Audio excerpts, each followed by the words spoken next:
Hello everyone, welcome to commerce addiction. तो यार आज से हम क्लास 11th का इकोनॉमिक्स पढ़ने वाले हैं। ठीक है, तो क्लास 11th की जो इकोनॉमिक्स है वो दो पार्ट में डिवाइड है। पहला स्टैटिस्टिक्स एंड पार्ट बी है माइक्रो इकोनॉमिक्स। तो आज हम स्टैटिस्टिक्स पढ़ेंगे। ओके, स्टैटिस्टिक्स का फर्स्ट चैप्टर है इंट्रोडक्शन, तो उसको हम पढ़ने वाले हैं। ठीक है, तो देखते हैं क्या क्या टॉपिक्स हैं। तो हमें स्टैटिस्टिक्स में सबसे पहले पढ़ना होगा इकोनॉमिक्स के बारे में कि इकोनॉमिक्स क्या होता है। आखिर हम सब्जेक्ट पढ़ रहे हैं इकोनॉमिक्स, तो इकोनॉमिक्स क्या होता है, फिर स्टैटिस्टिक्स का मीनिंग, उसकी स्टैटिस्टिक्स का स्कोप, फंक्शन और उसके इम्पोर्टेंस। ठीक है, तो चलो यार इकोनॉमिक्स से स्टार्ट करते हैं कि इकोनॉमिक्स क्या होता है।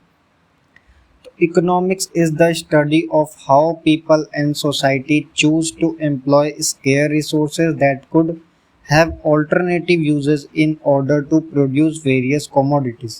तो यार इकोनॉमिक्स एक स्टडी है जिसमें हम पढ़ते हैं कि लोग स्केयर रिसोर्सेज का कैसे यूज़ करते हैं, है ना। स्केयर रिसोर्सेज का मतलब कि हमारे पास सब कुछ लिमिटेड है। हमारे पास जितने भी रिसोर्सेज हैं, पैसा, टाइम, मनी, ये सब लिमिटेड है और इसको कैसे हम यूज़ करें ताकि हम अपने नीड्स को सेटिस्फाई कर सकें, उसे ही हम इकोनॉमिक्स कहते हैं। ठीक है, तो बहुत सारी चीज़ें, हमें वांट्स ज़्यादा होती हैं, नीड्स कम होती है, और उस नीड्स को कम, है ना, रिसोर्सेज में पूरा करने को ही हम इकोनॉमिक्स कहते हैं। उस स्टडी को इकोनॉमिक्स कहते हैं। ठीक है, तो इकोनॉमिक्स का सिंपल सा मतलब है कि हम इसमें क्या पढ़ रहे होते हैं कि लोग अपने वांट्स को कैसे सेटिस्फाई कर रहे हैं लिमिटेड रिसोर्सेज के साथ। ठीक है, तो यार इसमें इकोनॉमिक्स में कुछ टर्म्स हैं जो हमें पता होनी चाहिए। जैसे पहला है कंज्यूमर। तो एक कंज्यूमर कौन होता है, तो consumer is one who buys good and service for the satisfaction of his wants. तो एक ऐसा पर्सन होता है जो क्या करता है, गुड्स या सर्विस को खरीदता है अपनी वांट्स को सेटिस्फाई करने के लिए, है ना। जैसे कि हम अपनी डेली बेसिस पे दूध खरीदते हैं या फिर हम बहुत सारी चीज़ें खरीदते हैं, तो अपनी नीड्स है हमारी, वो उसको हम क्या करते हैं, सेटिस्फाई करते हैं। तो हम एक कंज्यूमर हैं। ठीक है, हम जब उसका कंज्यूम करेंगे किसी भी गुड्स या सर्विस को, तो कंज्यूमर कहलाएंगे। बहुत सारे लोग होते हैं जो रीसेल के पर्पज से खरीदते हैं, तो वो कंज्यूमर नहीं होते हैं। जो उस गुड्स का लास्ट यूज़ करते हैं, है ना, जो फाइनल यूज़ करते हैं, उसी को हम क्या कहते हैं, कंज्यूमर कहते हैं। प्रोड्यूसर कौन होता है, तो यार जो गुड्स को जनरेट करता है ना। Producer is one who produce goods and services for the generation of income. तो इनकम जनरेट करने के लिए जो गुड्स का प्रोडक्शन करता है, गुड्स एंड सर्विस को बनाता है, उसे हम प्रोड्यूसर कहते हैं। ठीक है, थर्ड है हमारा सेलर। तो सेलर कौन होता है, तो सेलर होता है एक पर्सन जो गुड्स को सेल करता है। देखो, प्रोड्यूसर गुड्स को बनाता है और सेलर उस गुड्स को ले जा करके बेचता है, यानी सेल करता है। ठीक है, नेक्स्ट होता है सर्विस प्रोवाइडर। तो यार अभी हमने देखा सेलर क्या करता है, गुड्स को सोल्ड करता है, लेकिन सर्विस प्रोवाइडर क्या करता है, एक सर्विस प्रोवाइड करता है ना। A service provider is a person who provide some kind of services. ठीक है, कुछ काइंड की सर्विसेज प्रोवाइड करना, उसी को हम कहते हैं सर्विस प्रोवाइडर। एक ऐसा पर्सन होता है जो किसी टाइप की सर्विसेज को प्रोवाइड करता है। जैसे कि डॉक्टर होता है, वो वर्क करता है अपने क्लिनिक पे। देखो, डॉक्टर कुछ बेचता थोड़ी है हमें। अगर हम बीमार पड़ गए तो हमें डॉक्टर कुछ बेचने थोड़ी जाएगा, हमारा इलाज करेगा। तो वो इलाज करना एक सर्विस है, तो डॉक्टर एक सर्विस प्रोवाइडर हो गया। ठीक है, एक्टिविटीज़ को यार दो टाइप में क्लासीफाई किया गया है। एक्टिविटीज़ जो होती हैं, ह्यूमंस दो टाइप की एक्टिविटीज़ को परफॉर्म कर रहे होते हैं। एक होता है हमारा इकोनॉमिक एक्टिविटीज़ और दूसरा है हमारा नॉन इकोनॉमिक एक्टिविटीज़। ठीक है, तो इकोनॉमिक एक्टिविटीज़ क्या होती है, देखो, इकोनॉमिक एक्टिविटी वो एक्टिविटी होती है जिससे हमारे इनकम की फ्लो बढ़ती है ना। Increase the flow of income in the economy. तो यार इकोनॉमी में हमारे इनकम की जब फ्लो बढ़ेगी, यानी कि जब हमारा पैसा कमाना और भी बढ़ेगा, तो उसे हम क्या कहेंगे, इकोनॉमिक एक्टिविटी कहेंगे। जैसे कि प्रोडक्शन, जब हम प्रोडक्शन करते हैं, जब प्रोड्यूसर प्रोडक्शन करता है, तो उससे क्या होता है कि इनकम बढ़ती है। जो प्रोडक्शन कर रहा है उसको पैसा मिलेगा प्रोडक्शन करने का। कंजप्शन, जब हम कंजप्शन करते हैं तो हम पैसे पे करते हैं कंजप्शंस के लिए, जिसकी वजह से उसका इनकम बढ़ता है। ठीक है, कैपिटल फॉर्मेशन, जब हम बिजनेस में और भी ज़्यादा कैपिटल लगाते हैं और ज़्यादा पैसे लगाते हैं, तो हमें इनकम और बढ़ती है, हमारी इनकम। ठीक है, तो इस ऐसी एक्टिविटी जिससे हमारी इनकम बढ़े, है ना, increase the flow of income, तो उसी को हम कहेंगे economic activity. Non economic activity वो एक्टिविटी है जिसमें हमारे फ्लो ऑफ इनकम ना बढ़े, है ना, कुछ हम ऐसा काम कर रहे हैं जिसमें इनकम का कोई ना बढ़ रहा है ना घट रहा है ना, इनकम ना बढ़े, तो उसको कहेंगे हम नॉन इकोनॉमिक एक्टिविटी। जैसे एग्जांपल में होता है a doctor treating his child at home, ठीक है, अगर एक डॉक्टर अपने चाइल्ड को घर पे ट्रीट कर रहा है, उसका इलाज कर रहा है, तो उससे उसकी इनकम नहीं बढ़ेगी, जिसको हम कहते हैं नॉन इकोनॉमिक एक्टिविटी। देखो स्कैरिसिटी क्या होती है, बहुत इंपॉर्टेंट वर्ड है इकोनॉमिक्स में, और इसी की वजह से बहुत सारी हमारी प्रॉब्लम्स क्रिएट होती हैं, अभी हम आगे पढ़ेंगे। स्कैरिसिटी का मतलब होता है एक ऐसी सिचुएशन जहां पर हमारा सप्लाई कम है और डिमांड बहुत ज़्यादा है ना, रिसोर्सेज बहुत कम है और हम डिमांड बहुत ज़्यादा करते हैं, ठीक है, और उससे ही हम स्कैरिसिटी कहते हैं। तो हमारे जो रिसोर्सेज है वो स्केयर है, यानी कि बहुत कम है रिसोर्सेज, लेकिन हमारी डिमांड क्या है, ज़्यादा है, तो उसे ही क्या कहा जाता है, स्कैरिसिटी। स्कैरिसिटी का रूट, अब स्कैरिसिटी क्या है, रूट कॉज है इकोनॉमिक प्रॉब्लम्स का। तो हमारी इकोनॉमी में बहुत सारी प्रॉब्लम्स होती हैं, उसी का रूट कॉज क्या है, स्कैरिसिटी, यानी कि लोग बहुत ज़्यादा डिमांड करते हो लेकिन उनके पास रिसोर्सेज क्या है, कम होते हैं। जैसे कि हमारे पास पैसा कम है लेकिन हमारी वांट्स क्या है, बहुत ज़्यादा है, हम बहुत सारी चीज़ें खरीदना चाहते हैं लेकिन उतना पैसा हमारे पास नहीं होता, तो ये क्या है, स्कैरिसिटी है, ठीक है। और स्कैरिसिटी क्या है, रूट कॉज है ऑल इकोनॉमिक प्रॉब्लम्स का, ठीक है। इकोनॉमिक प्रॉब्लम कौन कौन सी होती हैं, तो फर्स्ट है अनलिमिटेड वांट्स, तो यही मेन प्रॉब्लम है, हमारी वांट्स बहुत ज़्यादा है, अनलिमिटेड है। हमें अगर आज स्मार्टफोन मिल गया तो फिर हम सोचेंगे कल आईफोन मिले, फिर हम सोचेंगे लैपटॉप मिले, कंप्यूटर मिले, तो हमारी लिमिटेड क्या है, अनलिमिटेड वांट्स है ना, हम बहुत ज़्यादा डिमांड करते ही रहते हैं, हमारी वांट्स कभी ख़त्म नहीं होंगी, ये हमारी पहली इकोनॉमिक प्रॉब्लम है। दूसरी है लिमिटेड रिसोर्सेज, तो यार वांट्स तो अनलिमिटेड है लेकिन रिसोर्सेज लिमिटेड हैं, आपके पास टाइम कम है, आप अगर अभी खेलोगे तो आप उस टाइम पे पढ़ नहीं सकते हो, है ना, तो हमारे पास टाइम कम है, पैसा कम है हमारे पास, अगर आप फिल्म देखने जाओगे तो आप खाना नहीं खा सकते हो, तो यार इसमें ऐसा होता है कि हमारे पास रिसोर्सेज कम होते हैं और वांट्स ज़्यादा होते हैं जिससे हम उसको सेटिस्फाई करें, और उन रिसोर्सेज का ऑल्टरनेटिव यूज़ होता है। देखो यहाँ पे समझो ध्यान से, जैसे कि एक फार्मर है, उसके पास लैंड है, लैंड एक रिसोर्सेज होता है, ठीक है, लैंड एक रिसोर्स है, ज़मीन, अब उस ज़मीन पे बहुत सारी चीज़ें वो उगा सकता है, गेहूँ चावल, तो अब उसको डिसाइड करना पड़ेगा कि वो क्या उगाए ताकि रिटर्न उसको ज़्यादा मिले, उसकी नीड सेटिस्फाई हो, ठीक है। तो रिसोर्सेज के ऑल्टरनेटिव यूजेस भी होते हैं, ठीक है, यानी अलग अलग टाइप के आप यूज़ कर सकते हो एक रिसोर्सेज को, आप पैसे को कहीं भी इन्वेस्ट कर सकते हो, आप उससे स्मार्टफोन खरीद सकते हो, उससे लैपटॉप खरीद सकते हो, कपड़े खरीद सकते हो, खाना खा सकते हो उससे, तो बहुत सारे उसके ऑल्टरनेटिव यूज हैं। अब आपको ये डिसाइड करना होता है कि आपके लिए सबसे ज़्यादा क्या इम्पोर्टेंट है ना, जो आपके लिए इम्पोर्टेंट होगा आप उसी को क्या करोगे, यूज़ करोगे, उसमें उस रिसोर्सेज का यूज़ करोगे, ठीक है। चलो नेक्स्ट देखते हैं, अब हम आते हैं स्टैटिस्टिक्स पर। स्टैटिस्टिक्स ही इकोनॉमिक्स में है हमारा पार्ट ए में, ठीक है, ये हमारा बेसिक इन्फॉर्मेशन था इकोनॉमिक्स के बारे में। अब हम स्टैटिस्टिक्स पढ़ेंगे, तो स्टैटिस्टिक्स को समझने से पहले हमें उसको देखना पड़ेगा कि उसको दो चीज़ों में डिवाइड किया गया है, उस दो सेंस में, और दोनों सेंस का अलग मतलब होता है। तो स्टैटिस्टिक्स हमारा दो टाइप का होता है, सिंगुलर सेंस और प्लूरल सेंस।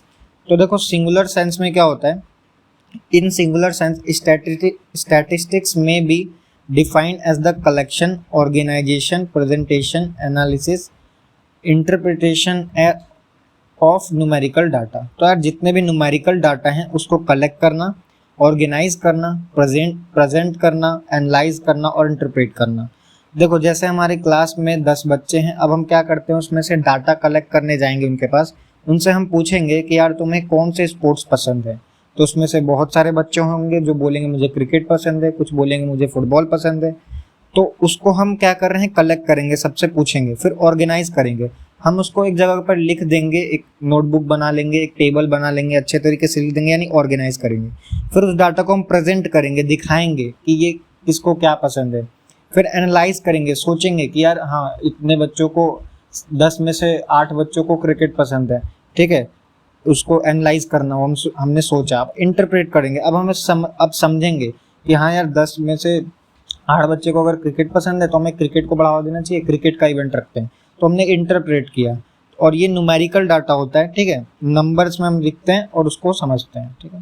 प्लूरल सेंस में क्या होता है स्टैटिस्टिक्स, तो in plural sense statistics means aggregate of numerical facts, तो इसमें बहुत ज़्यादा न्यूमेरिकल डाटा होता है, बहुत सारा, तो उसे ही हम कहते हैं प्लूरल सेंस। जब हम क्या करते हैं बहुत सारे डाटा को एक जगह इकट्ठा करते हैं और आपस में कंपेयर करते हैं, तो उसे हम प्लूरल सेंस कहते हैं स्टैटिस्टिक्स को, ठीक है। इसमें हम कलेक्ट करते हैं, ऑर्गेनाइज करते हैं, प्रेजेंट करते हैं सिंगुलर सेंस में, लेकिन इसमें यहाँ पे एग्रीगेट ऑफ न्यूमेरिकल डाटा होता है। एग्रीगेट का मतलब बहुत सारा, which can be place in relation to one other, ठीक है, एक दूसरे के जगह पे यूज किया सकता है, ठीक है। Which may be affected by multiplicity of causes, तो बहुत सारे कॉजेज की वजह से वो डाटा बना होता है, ठीक है। जैसे मान लो कि अगर हम एग्जाम में अच्छे मार्क्स नहीं ला पा रहे हैं, तो बहुत सारे स्टूडेंट्स हैं जिनके मार्क्स अच्छे नहीं आ पा रहे हैं, तो उसमें बहुत सारे कॉजेज हो सकते हैं, या तो उसने पढ़ाई नहीं की होगी, या तो उसका पेपर हार्ड आया होगा, या तो टीचर ने पढ़ाया नहीं होगा ढंग से, तो एक ही चीज़ के बहुत सारे रीजंस हैं, तो उसी को कहते हैं मल्टीसिपलिटी ऑफ कॉजेज। तो प्लूरल सेंस में बहुत सारे डाटा को जब हम इकट्ठा करके एनालाइज करते हैं, तो उसे स्टैटिस्टिक्स इन प्लूरल सेंस कहते हैं। अब स्टैटिस्टिक्स इन प्लूरल सेंस में कुछ कैरेक्टरिस्टिक्स होते हैं उसके, कि प्लूरल सेंस में स्टैटिस्टिक्स कब होगा, तो एग्रीगेट ऑफ फैक्ट्स, है ना, यहाँ पे फैक्ट्स बहुत सारे होते हैं, बहुत सारे डाटा को इकट्ठा किया जाता है। और न्यूमेरिकल एक्सप्रेस होते हैं यार, तो वो सिर्फ नंबरों में लिखे होंगे, सिर्फ और सिर्फ किस में लिखा हुआ डाटा, नंबरों में। कितने बच्चे को पसंद है, क्या पसंद है, लोगों की डिमांड क्या हो रही है, सप्लाई कितना है, तो वो सब कुछ एक नंबर में होगा, इन न्यूमेरिकल एक्सप्रेस होगा।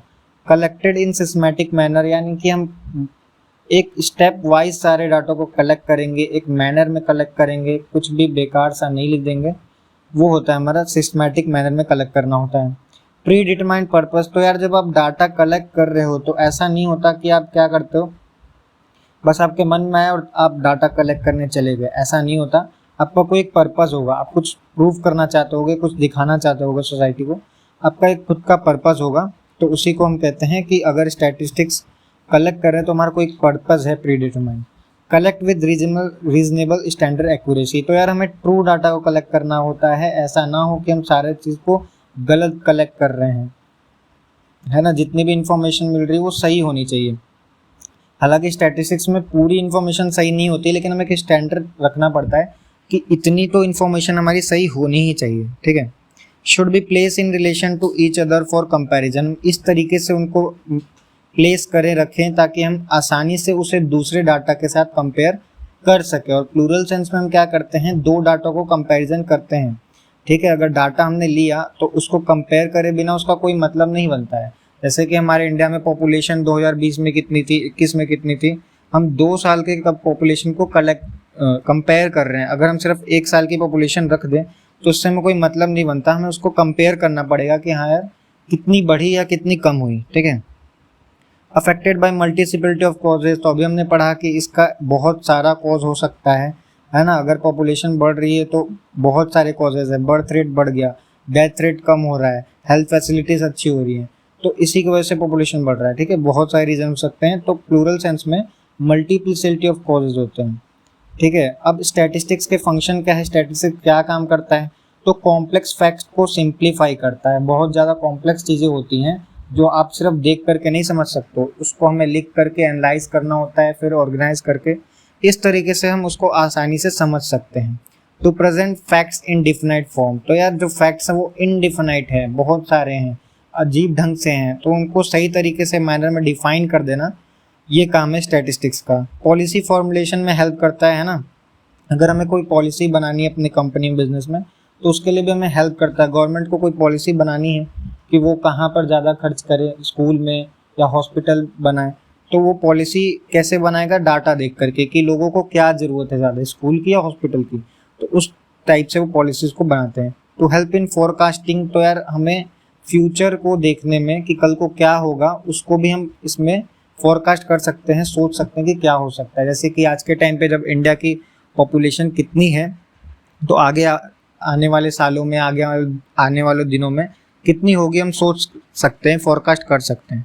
To make comparison of facts and to find the relationship between them, तो यार जब हम इसको कलेक्ट कर रहे हैं, ठीक है, डाटा को, तो हम उसको कंपेयर भी कर सकते हैं और उनमें रिलेशन फाइंड कर सकते हैं कि उनमें क्या रिलेशन है, ठीक है।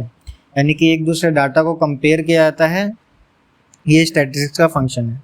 तो इनलार्ज इंडिविजुअल नॉलेज, तो यार नॉलेज को भी बढ़ाया जाता है। अगर आपको बहुत सारे फैक्ट्स पता है तो आपकी नॉलेज इंक्रीज होती है, आपका एक्सपीरियंस बढ़ता है, ठीक है। तो ये भी हमारा स्टैटिस्टिक्स काम करता है कि हमारी इंडिविजुअल के नॉलेज को, इंडिविजुअल यानी कि कोई एक पर्सन को इंडिविजुअल कहते हैं, तो उसकी नॉलेज को इंक्रीज करता है, एक्सपीरियंस बढ़ाता है। ये भी स्टैटिस्टिक्स का फंक्शन है। अब देखते हैं importance of statistics in economics. तो यार पहला इंपॉर्टेंट है स्टैटिस्टिक्स का कि every branch of economics take support from statistics in order to prove various economic theories in it. तो यार किसी भी ब्रांच को अगर कोई बात को बतानी है ना, कोई चीज़ प्रूव करनी है कि ये ऐसे हो रहा है, तो वो कैसे प्रूव करेगा? वो एक डाटा लेकर के आएगा, है ना। वो एक डाटा दिखाएगा नंबरों में हमें कि इतने बच्चे को ये पसंद है, इतने बच्चे को ये पसंद है। तो वो क्या कर सकता है? प्रूव कर सकता है। और वो डाटा कहाँ से मिला? स्टैटिस्टिक्स से उसे मिला वो डाटा, ठीक है। अगर कुछ भी हमें बोलना है तो हम डाटा को दिखाएंगे कि देखो यार ये ऐसे इतना डाटा है, फिर हम उसको बता रहे हैं, ठीक है। Helps in understanding and solving various economic problem, economic problem को सॉल्व करने में हेल्प करता है। इकोनॉमिक इसीलिए पढ़ते हैं हम इकोनॉमिक्स, ताकि हम इकोनॉमी प्रॉब्लम को सॉल्व कर सकें, ठीक है। तो जो हमारा स्टैटिस्टिक्स है वो हमारे प्रॉब्लम्स को सॉल्व करता है, इकोनॉमिक प्रॉब्लम्स को। जैसे कि हमारी अनलिमिटेड वांट्स है, लिमिटेड रिसोर्सेज है, तो उस लिमिटेड रिसोर्सेज से हम अपने अनलिमिटेड वांट्स को कैसे सेटिस्फाई रखें, तो वो हमारा स्टैटिस्टिक्स हेल्प करता है। Help in study of market structure, तो यार मार्केट स्ट्रक्चर को भी स्टडी करने में हेल्प करता है। मार्केट में जाकर एनालाइज कर सकते हैं हम कि लोगों को क्या डिमांड कहाँ पर ज़्यादा हो रही है, किसकी डिमांड कम हो रही है, तो वो मार्केट स्ट्रक्चर में भी हेल्प करता है। Help in stabilising mathematic relation, तो यार जो स्टैटिस्टिक्स है वो न्यूमेरिकल डाटा पे काम करता है, नंबरों में। तो जब नंबरों में है तो उसमें मैथ का फॉर्मूला यूज़ कर सकते हैं, लगा सकते हैं, उसमें डिराइव कर सकते हैं उस चीज़ को, ठीक है। मैथमेटिकल रिलेशन यानी कि उसको एक मैथ के साथ कंपेयर कर सकते हो, क्योंकि मैथ में क्या होता है? नंबर ही तो होते हैं, ठीक है।